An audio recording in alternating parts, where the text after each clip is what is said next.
Coat दर्शन आएर हुँदै फर्किने मान्छे अहिले 3 सिट जितेर अनि बालेनको विरोध गर्ने मान्छेलाई कस्तो सोच्नुहुन्छ तपाईँहरू? म 77 बुढो, तपाईँले युवकहरू चेतना बढी होला, पढे लेखा नि बढी होला, सबै अध्ययन तपाईँहरूमा होला।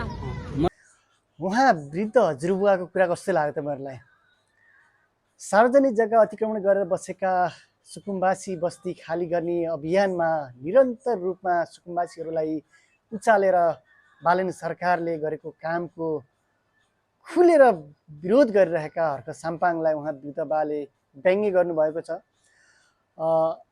असली सुकुम्बासीहरूलाई व्यवस्थापन गरेर हुकुमबासीहरूलाई विस्थापित गर्ने बालेन सरकारको अभियानलाई जनताले साथ दिएका छन् भने केही त्यस्ता व्यक्तिहरूले चाहिँ जुन पुराना पार्टीका नेता कार्यकर्ताहरू साथै हर्क साम्पाङ समेत चाहिँ खुलेर विरोध गरिरहेका छन्।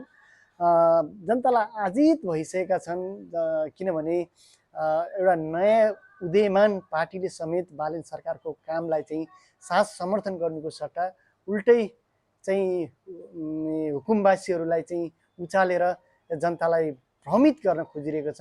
यसको विरुद्धमा चाहिँ उहाँ हजुरबुवाले हर्क साम्पाङलाई चाहिँ व्यङ्ग्यबाड गर्नुभएको छ।